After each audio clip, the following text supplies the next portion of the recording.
विद्यार्थी मित्रांनो नमस्कार. आपण आज कोर ए थर्ड सेमिस्टर या सेमिस्टरमधला जो कोर एचा अभ्यासक्रम आहे त्या अभ्यासक्रमाच्या संदर्भात आपण आज हा व्हिडिओ लेक्चर घेणार आहे. तर आपण आज राष्ट्रीय उत्पन्न ही जी संकल्पना आहे तर या राष्ट्रीय उत्पन्न म्हणजे काय, राष्ट्रीय उत्पन्नाचा काही व्याख्या आहे त्या व्याख्यांचा अभ्यास आणि त्यानंतर राष्ट्रीय उत्पन्नाची ही जी काही वेगवेगळ्या संकल्पना आहेत त्या संकल्पना आपण यामध्ये आज पाहणार आहोत. आता सुरुवातीला आपण राष्ट्रीय उत्पन्नाची ही जी संकल्पना आहे तर ही संकल्पना अभ्यासणार आहे. आता यामध्ये स्थूल अर्थशास्त्रीय विश्लेषण पद्धती ची सुरुवात जी आहे ती राष्ट्रीय उत्पन्न या संकल्पनेच्या अभ्यासापासून होते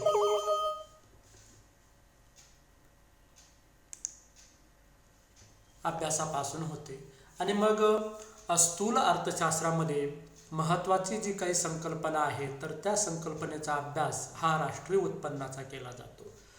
आणि आपण पाहतो की ही जी स्थूल अर्थशास्त्रीय विश्लेषण पद्धती आहे तर या पद्धतीचा उद्देश मुळातच अर्थव्यवस्थेचा अभ्यास करणे हा आहे आणि अर्थव्यवस्थेच्या स्थितीचा समग्र पातळीवर चर्चा करणे हा याचा मुख्य उद्देश आहे. आणि मग ही जी काही अर्थव्यवस्थेची एकूण कामगिरी कशी आहे हा स्थूल अर्थशास्त्राचा अभ्यास विषय आहे. आणि मग सूक्ष्म अर्थशास्त्रामध्ये एखाद्या उद्योग संस्थेच्या वर्तनाचे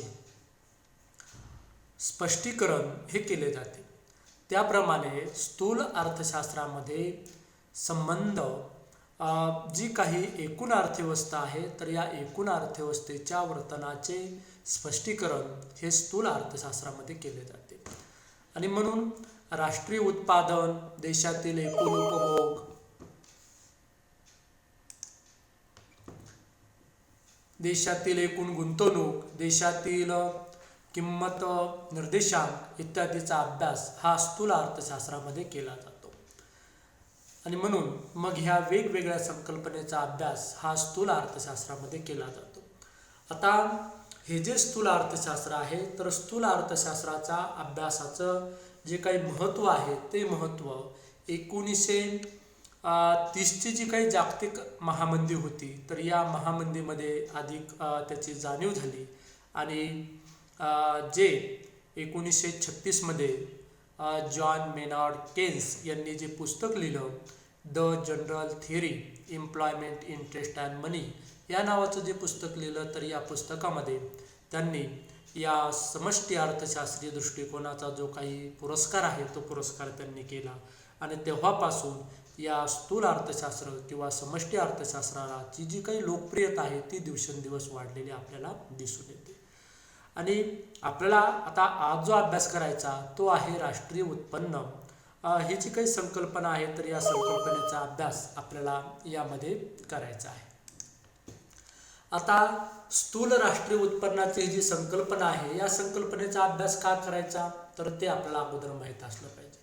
आणि मग एखाद्या देशाची आर्थिक स्थिती कशी आहे तर या आर्थिक स्थितीचा अभ्यास जर आपल्याला करायचा असेल तर त्यासाठी स्थूल जे काही अर्थशास्त्र आहे तर या स्थूल अर्थशास्त्राचा उपयोग होतो. आणि मग त्यातच राष्ट्रीय उत्पन्नाची जी संकल्पना आहे तर ती संकल्पना सुद्धा आवश्यक आहे.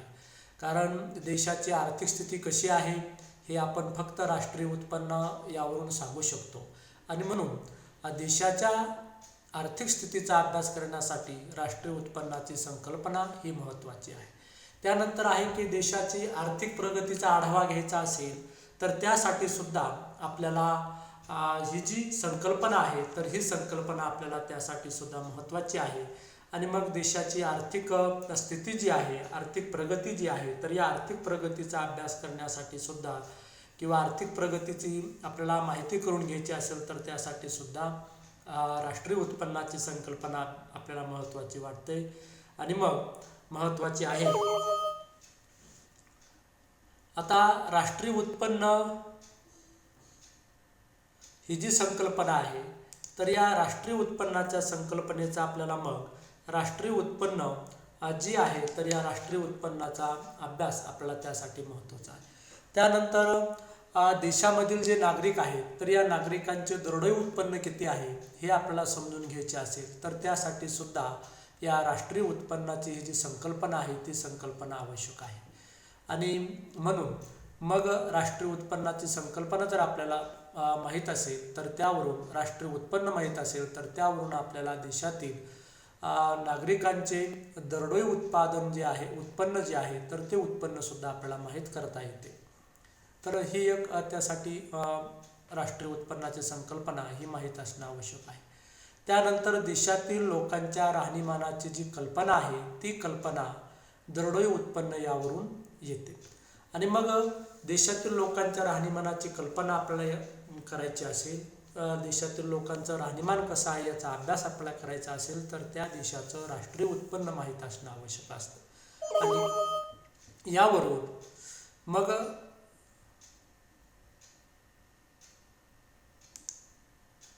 म्हणून ही जी संकल्पना आहे, तर ही संकल्पना त्यासाठी आपल्याला महत्त्वाची आहे. त्यानंतर सर्वात महत्त्वाचा भाग म्हणजे वेगवेगळ्या देशांची आंतरराष्ट्रीय पातळीवर जर तुलना करायची असेल, तर त्या तुलना करण्यासाठी सुद्धा वेगवेगळ्या देशांचं राष्ट्रीय उत्पन्न किती आहे, तर या आधारावरच देशांची आंतरराष्ट्रीय पातळीवर तुलना ही केली जाते. म्हणून वेगवेगळ्या देशांचे जेव्हा आंतरराष्ट्रीय स्तरावर किंवा आंतरराष्ट्रीय पातळीवर तुलना करायची असते, त्यासाठी राष्ट्रीय उत्पन्नाची संकल्पना ही महत्त्वाची आहे. म्हणजे एकूणच आपल्याला राष्ट्रीय उत्पन्नाची जी संकल्पना आहे, तर या संकल्पनेचा अभ्यास करत असताना आपल्याला राष्ट्रीय उत्पन्नाची संकल्पना का अभ्यासायची, तर त्याचे हे काही थोडक्यामध्ये मुद्दे आहेत. तर त्या मुद्द्याच्या आधारावर आपल्याला या संकल्पना का अभ्यास करायचा, तर ते आपल्याला सांगता येते. आता आपण जे काही राष्ट्रीय उत्पन्नाची संकल्पना आहे, तर या संकल्पनेचा अभ्यास करत असताना आपण त्याच्या काही व्याख्या पाहूया. की राष्ट्रीय उत्पन्नाची जी संकल्पना आहे, तर या संकल्पनेच्या आपल्याला व्याख्या जर अभ्यासल्या, तर त्यावरून आपल्याला सांगता येईल की राष्ट्रीय उत्पन्न म्हणजे काय, नेमकं कशाला राष्ट्रीय उत्पन्न म्हणायचं, तर ते आपल्याला काय आहे त्यावरून सांगता येतं. आता या ठिकाणी एक पहिली व्याख्या दिलेली आहे मी, की राष्ट्रीय उत्पन्न म्हणजे काय, आपल्याला हे जर माहीत करायचं असेल, हे जर सांगायचं असेल, तर मग त्याची साधी आणि सोपी अशी व्याख्या आहे की एखाद्या विशिष्ट कालखंडात किंवा एका वर्षाच्या कालावधीत एखाद्या देशात उत्पादित करण्यात आलेल्या सर्व अंतिम वस्तू आणि अंतिम सेवा यांचे पैशाच्या रूपात व्यक्त करण्यात आलेले मूल्य म्हणजे राष्ट्रीय उत्पन्न होय. अगदी साधी व्याख्या आहे की एक विशिष्ट कालावधी आहे, एक विशिष्ट कालावधी म्हणजे एक वर्ष आहे, आणि या वर्षाच्या कालावधीमध्ये एखाद्या देशात ज्या काही वस्तूंचं उत्पादन झालेलं आहे, तर त्या उत्पादित करण्यात आलेल्या वस्तूंचे पण कसे, तर सर्व वस्तूंचे अंतिम वस्तू आणि अंतिम सेवांचे पैशाच्या रूपात म्हणजे पैशामध्ये व्यक्त करण्यात आलेले मूल्य, त्याला म्हणायचं राष्ट्रीय उत्पन्न होय. सोपी व्याख्या आहे की एका वर्षाच्या कालावधीमध्ये एखाद्या देशात उत्पादित करण्यात आलेल्या सर्व अंतिम वस्तू आणि अंतिम सेवा यांचे पैशाच्या रूपात व्यक्त करण्यात आलेले मूल्य म्हणजे राष्ट्रीय उत्पन्न होय, अशी व्याख्या ही आपल्याला सांगता येते. की त्यावरून आपल्याला राष्ट्रीय उत्पन्न जे आहे, तर ते राष्ट्रीय उत्पन्नाची व्याख्या ही आपल्याला त्यावरून सांगता येते. आता त्यानंतर राष्ट्रीय उत्पन्नाची व्याख्या पाहत असताना आपल्याला आणखीन एक व्याख्या, आणखी काही आपण व्याख्या पाहूया. यामध्ये दुसरी व्याख्या जी आहे, तर दुसरी व्याख्या अशी आहे की विशिष्ट कालखंडात देशामध्ये उत्पादन झालेल्या वस्तू आणि सेवा यांचे निव्वळ मूल्य म्हणजे त्या देशाचे राष्ट्रीय उत्पादन होय. आता राष्ट्रीय उत्पन्न जे आहे, तर राष्ट्रीय उत्पन्न म्हणजे काय, तर विशिष्ट कालखंडात, विशिष्ट कालखंड आपण घेतलेला आहे 1 वर्ष, म्हणजे आपण जे इकॉनॉमिक जे आपण वर्ष आहे, तर इकॉनॉमिक इयर किती आहे आपलं, ते आहे 1 एप्रिल ते 31 मार्च. आणि मग या आर्थिक वर्षाच्या कालखंडामध्ये देशात उत्पादन झालेल्या वस्तू आणि सेवा यांचे निव्वळ मूल्य म्हणजे त्या देशाचे राष्ट्रीय उत्पन्न किंवा उत्पादन जे आहे तर उत्पादन. आणि मग ही व्याख्या आपल्याला सांगता येते. त्यानंतर दुसरी व्याख्या आहे की अंतिम, ज्याला आपण म्हणू की अंतिम उपभोक्त्यांना त्यांच्या भौतिक किंवा मानवी साधन सामग्रीपासून मिळणाऱ्या सेवा म्हणजे राष्ट्रीय उत्पन्न होय, अशी व्याख्या प्राध्यापक फिशर यांनी केलेली आहे. की प्राध्यापक फिशर यांच्या मते काय आहे, मग अंतिम उपभोक्त्यांना जे शेवटचा उपभोक्ता आहे, शेवट उपभोक्ता जो आहे तर त्या उपभोक्त्यांना त्यांच्या भौतिक किंवा मानवी साधन सामग्री, भौतिक किंवा जी काही मानवानं तयार केलेली साधन सामग्री आहे ती, तर भौतिक किंवा मानवी साधन सामग्रीपासून मिळणाऱ्या ज्या काही सेवा असतील तर त्या सेवा म्हणजेच राष्ट्रीय उत्पन्न होईल. मग यामध्ये वेगवेगळ्या प्रकारच्या सेवा ह्या आपल्याला त्यामध्ये आहे की मग बँकिंग सेवा आहे, विमा सेवा आहे, पाणी पुरवठा असेल, शिक्षण असेल, मनोरंजन आहे. तर अशा ज्या काही वेगवेगळ्या सेवा आहेत. त्यानंतर राहण्याची व्यवस्था त्याची सुद्धा एक सेवा आहे. तर अशा वेगवेगळ्या ज्या काही सेवा आहेत तर त्या सेवांचं सेवा म्हणजेच काय आहे तर राष्ट्रीय उत्पन्न होय, तर अशी व्याख्या प्राध्यापक फिशर यांनी केलेली आहे. आणि यापेक्षाही आणखीन पुढे जाऊन आपल्याला त्याला आपण एक उत्कृष्ट अशी जी व्याख्या आहे ती व्याख्या राष्ट्रीय उत्पन्न समितीने केलेली आहे. आता राष्ट्रीय उत्पन्न समितीने जे काही केलेली व्याख्या आहे ती व्याख्या अतिशय ज्याला आपण उत्कृष्ट अशी म्हणू ती व्याख्या ओळखली जाते. व्याख्या अशी आहे की एखाद्या विशिष्ट कालखंडात निर्माण केलेल्या वस्तू व सेवांची दुहेरी गणना टाळून केलेले मापन म्हणजे राष्ट्रीय उत्पन्नाचा अंदाज होय. काय आहे की राष्ट्रीय उत्पन्न कशाला म्हणायचं, तर एखाद्या विशिष्ट कालखंडात निर्माण केलेल्या वस्तू व सेवा यांची दुहेरी गणना, ज्याला आपण डबल काउंटिंग म्हणतो, तर हे डबल काउंटिंग टाळून जे केलेलं मापन असेल तर त्याला म्हणायचं राष्ट्रीय उत्पन्नाचा अंदाज. आणि मग राष्ट्रीय उत्पन्नाची व्याख्या करत असताना राष्ट्रीय उत्पन्न समितीने महत्त्वाचा शब्द प्रयोग केलेला आहे की एका वर्षाच्या कालखंडामध्ये देशामध्ये ज्या काही वस्तू निर्माण झाल्या त्या वस्तू आणि सेवांची दुहेरी गणना न करता केलेले जे काही मापन आहे तर त्याला राष्ट्रीय उत्पन्नाचा अंदाज असं म्हटलं जातं. तर ही एक व्याख्या राष्ट्रीय उत्पन्न समितीने केलेली आहे.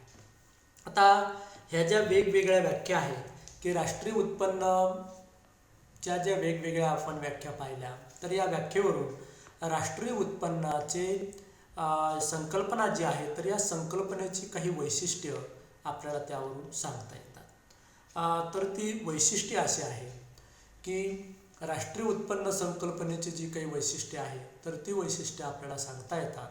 आणि पहिलं वैशिष्ट्य अतिशय महत्त्वाचं आहे यामध्ये की राष्ट्रीय उत्पन्नाचे मापन विशिष्ट कालखंडासाठी केले जाते. म्हणजे राष्ट्रीय आपण व्याख्या पाहत असताना वेगवेगळ्या व्याख्यामध्ये पाहिलं की एका विशिष्ट कालावधीमध्ये असा शब्दप्रयोग आपण केला की एका विशिष्ट कालावधीमध्ये किंवा विशिष्ट कालखंडामध्ये आपण असा जेव्हा शब्दप्रयोग करतो तेव्हा एक विशिष्ट कालखंड हा राष्ट्रीय उत्पन्नाचे मापन करण्यासाठी विचारात घेतला जातो. आणि तो विशिष्ट कालखंड म्हणजे एक वर्ष, एक जे आपण आर्थिक वर्ष आहे तर ते आर्थिक वर्ष आपण त्यासाठी वापरतो.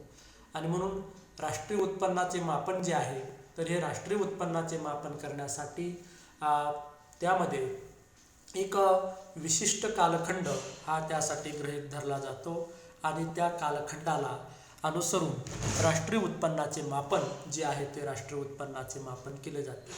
आणि मग या एका वर्षाच्या कालावधीत जेवढे उत्पादन त्या देशामध्ये झालेले आहे त्याचे मापन हे केले जाते आणि त्यापूर्वीचे किंवा त्यानंतरचे जे काही उत्पादन असेल ते उत्पादन त्यामध्ये गृहीत घेतले जात नाही किंवा विचारात घेतले जात नाही.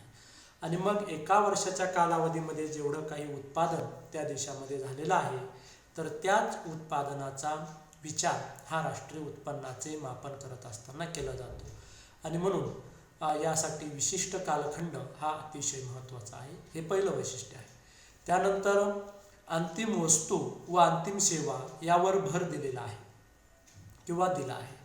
आता यासाठी हा भर का द्यायचा तर राष्ट्रीय उत्पन्न समितीने जे काही व्याख्या केली की ती व्याख्यामध्ये त्यांनी महत्त्वाचा शब्द प्रयोग केला की दुहेरी गणना किंवा दुहेरी मापन टाळू.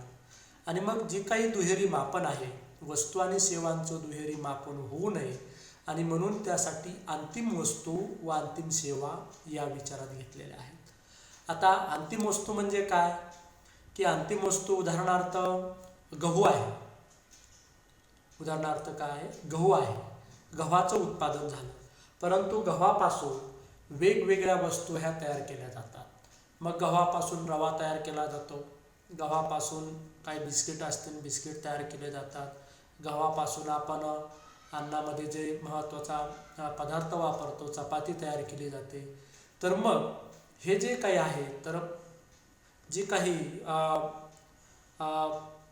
प्रथम वस्तू जी आहे तर ती प्रथम वस्तू म्हणजे गहू. परंतु गव्हापासून हे वेगवेगळे जे काही पदार्थ त्यापासून तयार केले जातात वेगवेगळ्या वस्तू त्यापासून तयार केल्या जातात. आणि मग या वस्तू ज्या आहेत तर ह्या वस्तू मग राष्ट्रीय उत्पन्नाचं मापन करत असताना गव्हाचं उत्पादन विचारात न घेता त्यापासून ज्या काही वेगवेगळ्या वस्तू तयार केल्या तर त्या वस्तूचं जे काही मूल्य असेल ते मूल्य हे राष्ट्रीय उत्पन्नामध्ये विचारात घेतलं जातं. हे झालं एक गहू. त्यानंतर असंच एक आहे की आपण लाकूड जे आहे तर लाकडाचं आपण उत्पादन घेतो. जंगलामध्ये आपण काय आहे लाकडाचं उत्पादन घेतो. परंतु लाकडापासून सुद्धा वेगवेगळ्या वस्तू तयार केल्या जातात. लाकडापासून फर्निचर आहे. त्यानंतर कागद आहे. त्यानंतर वेगवेगळ्या ज्याला आपण काय म्हणतो की वेगवेगळे जहाज बांधणीसारखे प्रकल्प असतील. त्यानंतर अनेक जे की आपण काय आहे लाकडापासून हे वेगवेगळे जे काही वस्तू आहेत त्या वस्तू आपण तयार करतो. आणि म्हणून लाकूड जे आहे तर लाकडाचं उत्पादन हे तर आहेच परंतु त्यापासून तयार केलेल्या ज्या काही वस्तू आहेत ज्या काही अंतिम वस्तू आहेत तर त्या अंतिम वस्तू ह्या महत्त्वाच्या आहेत. म्हणून अशा प्रकारच्या अंतिम वस्तू आणि अंतिम सेवा यावर राष्ट्रीय उत्पन्न संकल्पनेमध्ये भर दिलेला आहे. त्यानंतर राष्ट्रीय उत्पन्नाचे मापन 2 कालबिंदूमध्ये केले जाते. आता यासाठी मग 2 कालबिंदू जो आहे तर 2 कालबिंदूमध्ये एक ठराविक वर्षाचा कालावधी हा त्यासाठी निवडला जातो. आणि 2 कालबिंदूमध्ये त्याचं मापन करत असताना मग राष्ट्रीय उत्पन्न मापन करताना 2 कालबिंदूच्या दरम्यान हे मापन केले जाते. आणि म्हणून मग राष्ट्रीय उत्पन्नाची संकल्पना ही प्रवाही स्वरूपाची संकल्पना आहे.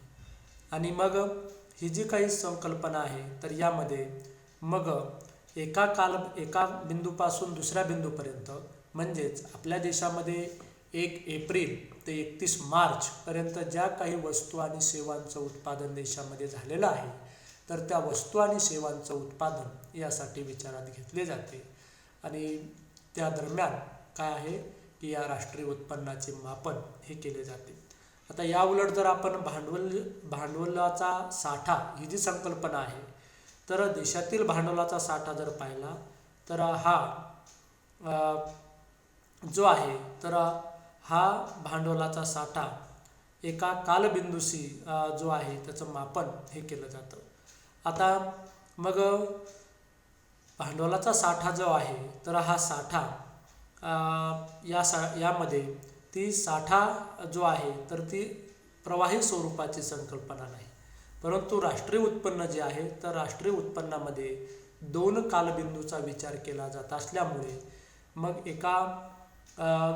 जे काही 2 कालबिंदू आहेत तर त्या कालबिंदूच्या दरम्यान जे काही उत्पादन झालेलं आहे त्या उत्पादनाचा विचार हा राष्ट्रीय उत्पन्न संकल्पनेमध्ये केला जातो.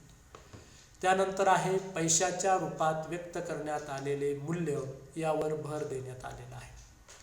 आता राष्ट्रीय उत्पन्नाचं मापन करत असताना यामध्ये फक्त काय आहे की पैशाच्या रूपात व्यक्त करण्यात आलेले मूल्य यावरच प्रत्येक आपण व्याख्या जी पाहिली तर त्या व्याख्येमध्ये सुद्धा तोच उल्लेख आहे की राष्ट्रीय उत्पन्न म्हणजे काय.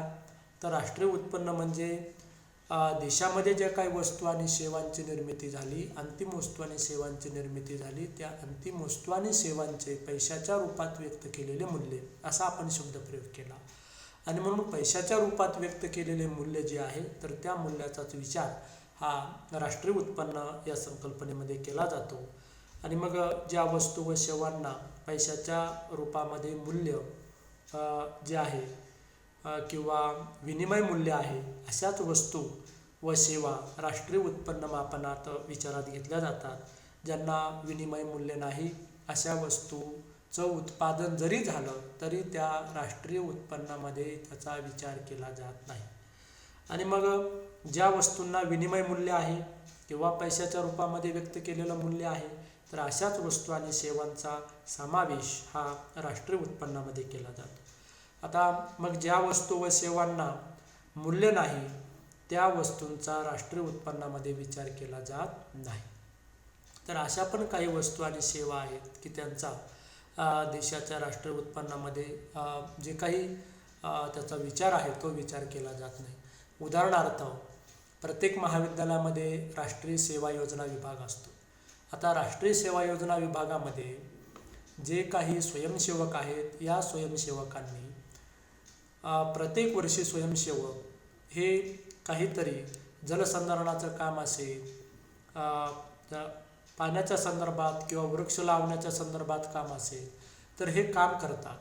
म्हणजे जलसंधारणाचे मोठमोठे माती बंधारे आहेत ते माती बंधारे तयार केले जातात. परंतु ही जी काही काम आहे, हे जे कार्य आहे ते सेवा म्हणजे सेवाभाव याने केलेले असते आणि त्याचं पैशाच्या रूपामध्ये किंवा त्याचं विनिमय मूल्य हे व्यक्त करता येत नाही. म्हणून अशा वस्तू देशामध्ये तयार होतात परंतु त्याचं राष्ट्रीय उत्पन्नाच्या मापनामध्ये विचार केला जात नाही.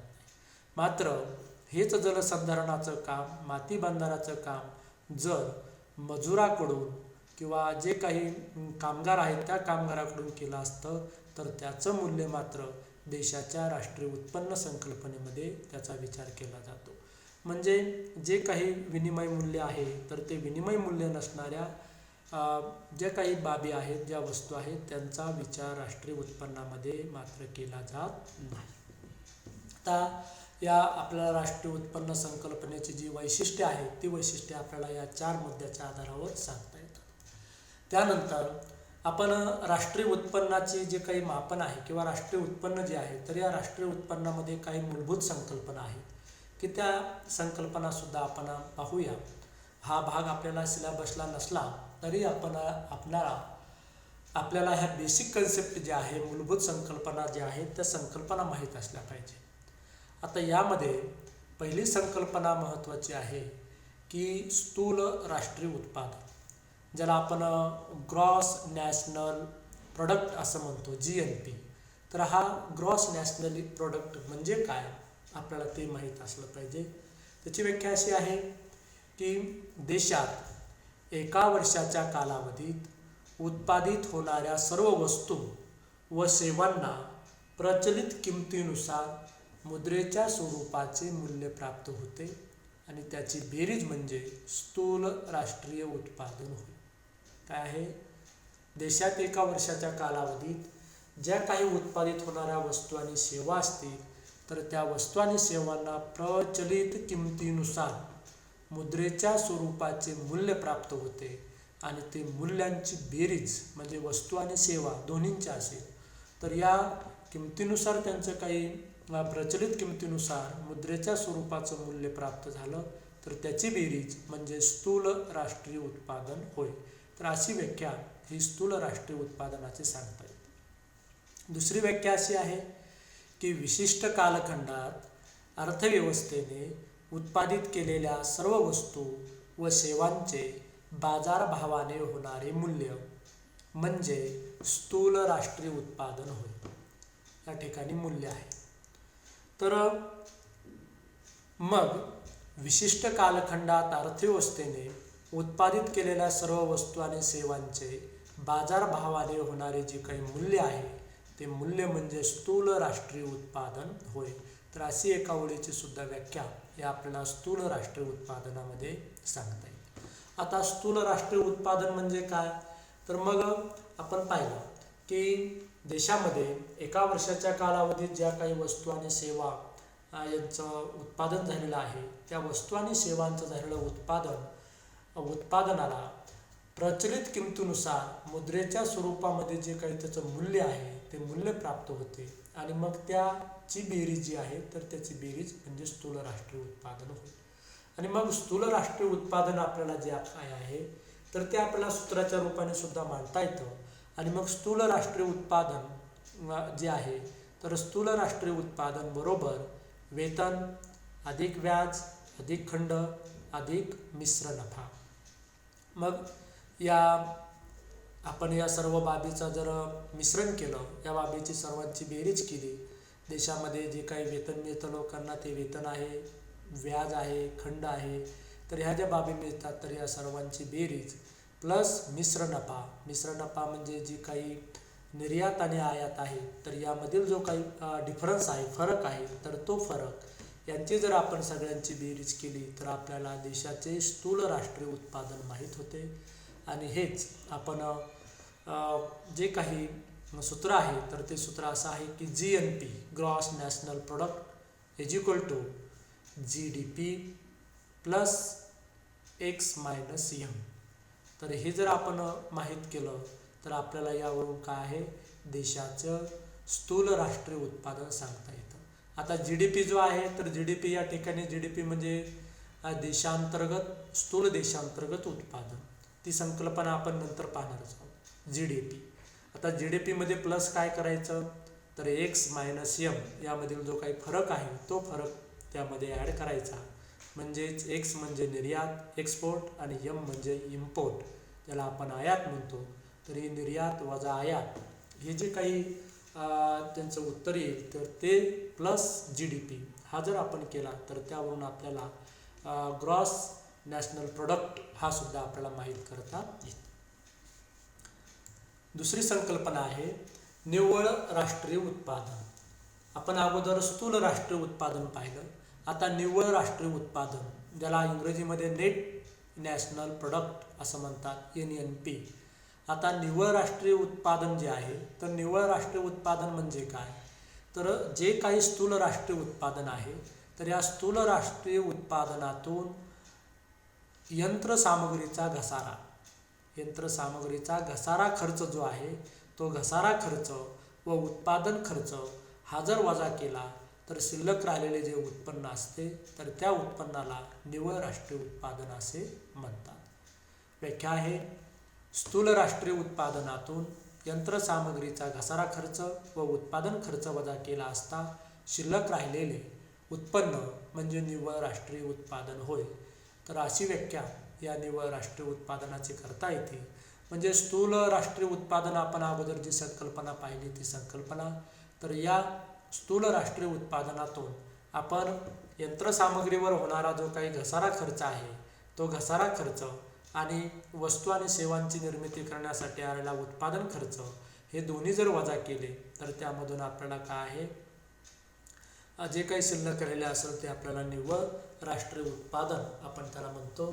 आणि निव्वळ राष्ट्रीय उत्पादन म्हणजे काय, तर स्थूल देशांतर्गत उत्पादन जे आहे तर या वजा घसारा म्हणजेच NNP बरोबर GDP आणि वजा काय आहे डिप्रिशिएशन. तर ज्याला आपण घसारा म्हणतो तर याचा आपण जर त्यामधून वजा केला तर आपल्याला काय आहे त्यावरून जो काही निव्वळ राष्ट्रीय उत्पादन आहे ते निव्वळ राष्ट्रीय उत्पादन आपल्याला माहीत करता येते.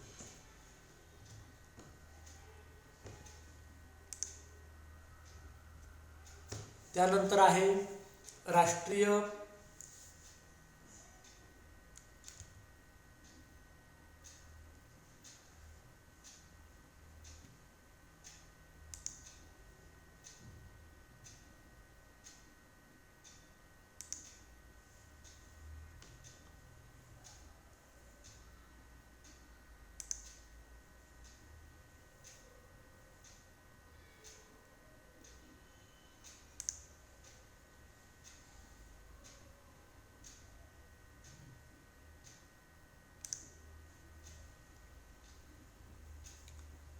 त्यानंतर आहे की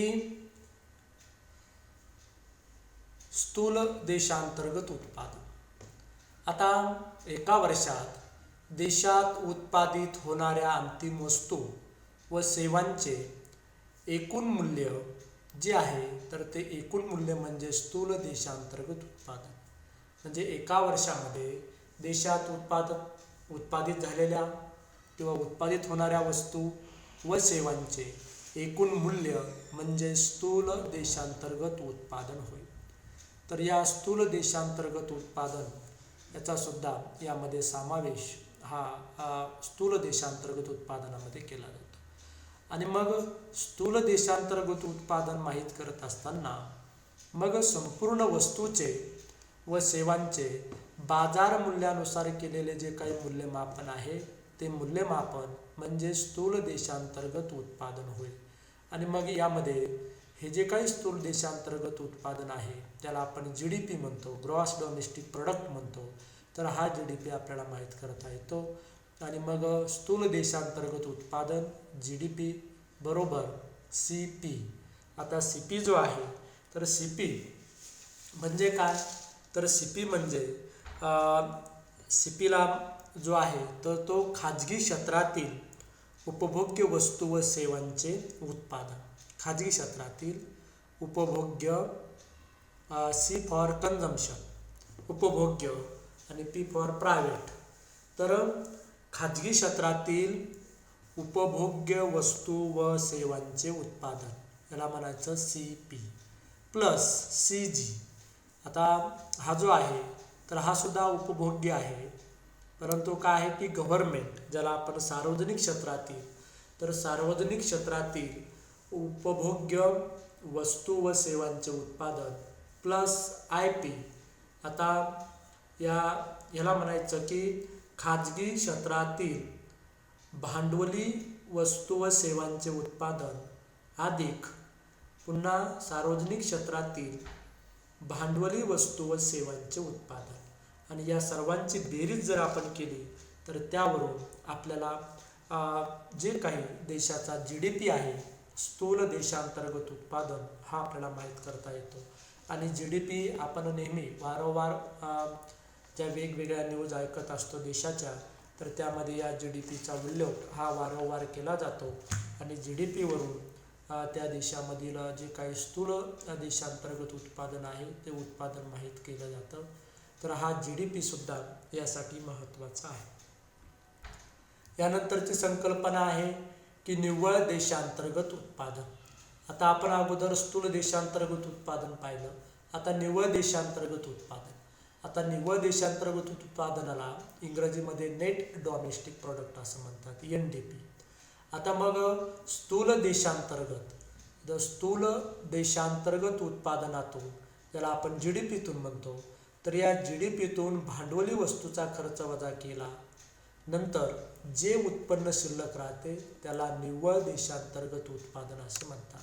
आणि मग जे काही उत्पादन असेल तर त्या उत्पादन म्हणजे यामधून जो वस्तूचा घसारा खर्च आहे भांडवली वस्तूचा घसारा खर्च तो जर घसारा खर्च वजा केला, भांडवली वस्तू म्हणजे यंत्रसामग्री, तर या यंत्रसामग्री होणारा जो काही घसारा खर्च आहे तो खर्च जर वजा केला तर जे काही शिल्लक राहते त्याला आपण निव्वळ देशांतर्गत उत्पादन असे म्हणतो.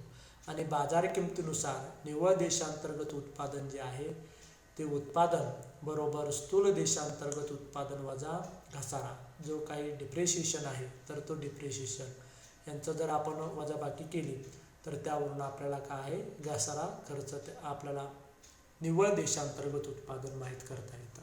या ठिकाणी वजा आहे, इथं दाखवलेलाच आहे वजा. तर GDP मधून काय करायचं आहे हा डिप्रेशिएशन वजा करायचा आहे. तर ही एक निव्वळ देशांतर्गत उत्पादनाची ही जी संकल्पना आहे तर ही संकल्पना यामध्ये आपण पाहिली.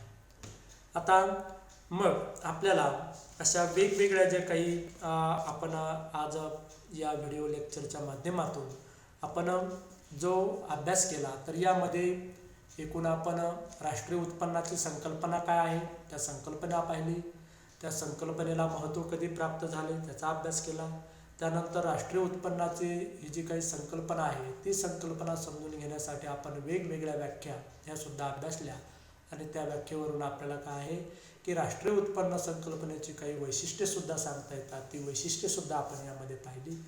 आणि नंतर राष्ट्रीय उत्पन्न संकल्पनेमध्ये काही संकल्पनेचा अभ्यास करत असताना काही बेसिक कन्सेप्ट आहे ज्याला आपण मूलभूत संकल्पना म्हणतो.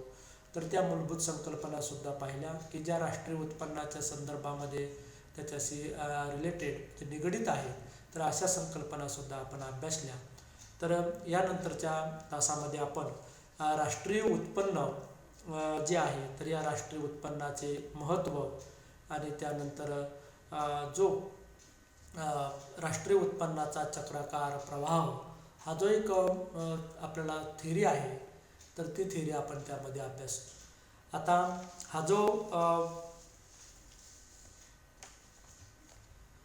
अभ्यासक्रम आहे तर हा अभ्यासक्रम आपल्या कोर ए मधील 3rd सेमिस्टरच्या कोर ए मधील हा अभ्यासक्रम आहे. यासाठी जे दुसरं चॅप्टर मधील हा अभ्यासक्रम आहे तर तो अभ्यासक्रम आपण आज पाहिला. थँक्यू.